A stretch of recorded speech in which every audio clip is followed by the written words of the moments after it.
Warm greetings, dear listener. Have you ever wondered why some people spend their whole lives stumbling through the maze of love, always chasing affection and recognition, yet never feeling settled? Have you noticed how when desire grows stronger, emptiness often follows? These questions are not trivial. They point to one of the deepest truths of human life. Today I invite you to walk with me into this vast and delicate subject, how desire and love differ, how desire disguises itself as love, and why only when we step back from desire can we discover freedom, clarity, and the authentic joy of loving. Let us begin with a story of misunderstood love.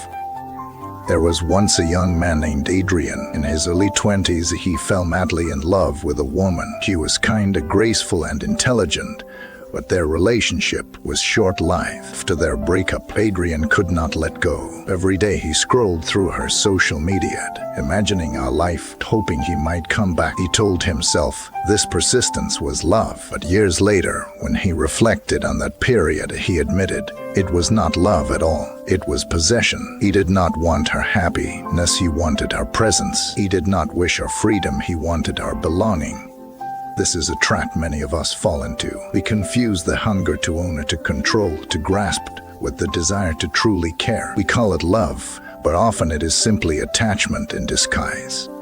True love wishes for the other person's happiness, whether or not they remain by our side. Desire clings while love releases. Desire consumes while love nourishes. And when we confuse the two, we fall into a cycle of frustration, heartbreak, and endless yearning. The illusion of desire.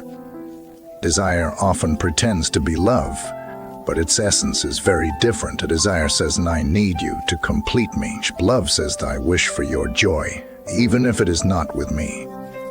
Consider the example of Clara, who fell in love with a man already in a committed marriage. Desire whispered that happiness lay in possessing him, even if it meant destroying another family. Love, however, would have guided her to release him, knowing that true care respects harmony and avoids unnecessary harm. Desire is a fire that burns endlessly, demanding more and more fuel. Even when temporarily satisfied, it soon grows hungry again. Love is different, and it is like a gentle flame that warms without consuming, that remains steady without demanding constant feeding. Stepping back from desire. When people hear the phrase detaching from desire, many misunderstand it. They think it means denying our humanity, erasing emotions, or living without joy. But detachment is not denial, it is clarity. A wise teacher once said, "A desire is like a wild horse. If you do not hold the reins, it drags you into the abyss." Detachment is the act of holding those reins. It does not mean we never feel attraction, affection, or longing. It means we no longer allow those impulses to control us. We can love, but we are not enslaved by love. We can care, but we are not consumed by possession. Lessons from philosophy and tradition. Throughout human history, sages have spoken of this truth. Buddhist teachings describe desire as one of the roots of suffering. The Diamond Sutra reminds us to let the mind arise without dwelling anywhere. This is not a command to reject emotions, but a reminder that attachment binds us while release liberates us. Taoist wisdom also whispers of the same principle. Lao Tzu once said, "Less desire brings gain, more desire brings confusion." When we are consumed by wanting, our vision clouds, our hearts grow restless, and desire fades, clarity returns. These teachings do not deny love. Instead, they illuminate its pure form. Love without desire is like a clear stream, more refreshing and nourishing and free. Love bound by desire is like stagnant waters, clouded, heavy, and suffocating. Modern stories of desire and freedom. In our modern world, desire often hides behind the mask of consumer culture. Advertisements whisper, "Buy this and you will be love. Wear this and you will be desire. Own this and you will be complete." Many relationships mirror this same transaction. Partners are valued not for who they are, but for what they provide: status, wealth, validation.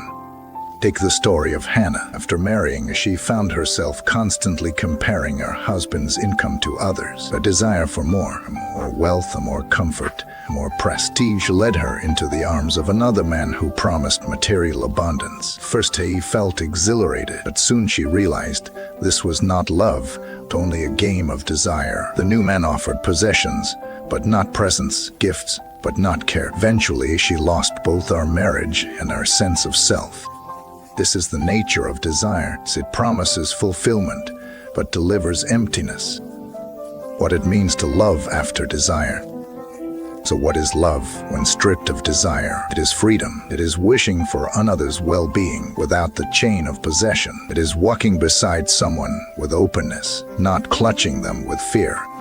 When you can let go of desire, your love becomes unconditional. You no longer say, "I love you because you give me something." And instead you say, "I love you because you are." That is the highest form of love. An old man once said, "The true love does not say, 'You are mine,' and true love says, 'May you be well.'" To reach that point is to transcend the grasp of desire and enter the realm of love's true freedom. Practicing detachment in daily life. Detachment from desire is not an abstract philosophy. It begins in small moments.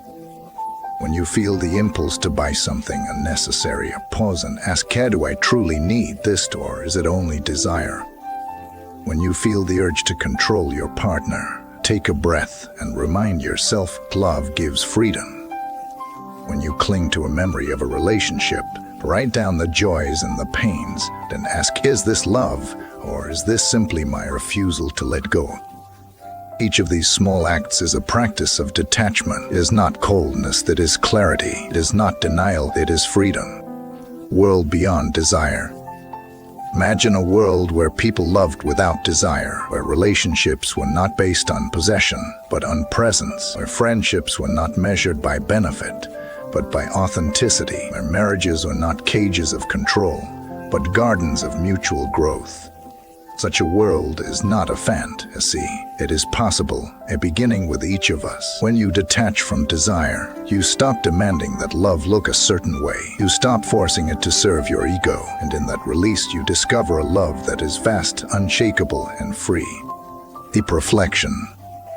Dear listener, perhaps as you hear these words, memories surface of loves lost, of desires that burned, of longings that left you empty. Perhaps you recognize times when you confused desire for love. Oh, this you are not alone. Every human being must walk this path, but you also have the freedom to choose differently. Begin today. The next time desire grips you, or pause. Ask yourself, is this love, or is this possession? With that question, you step onto the path of freedom. Because true happiness is not found in satisfying every desire. It is found in loving freely, even when desire has faded. Thank you for watching this video. If this message has touched you, please remember to like or subscribe, a comment, and share, so others may also discover the freedom of detaching from desire and the joy of truly loving. Before you leave, here's something special. In Buddhism, we believe that every encounter carries a deeper meaning. Would you like to discover your true soul connection, the one written into your destiny? Take the Soulmate Test today and unveil the hidden truths of your journey. Click the link below and begin your path now. http://soulmate. You wisdom more, come, white.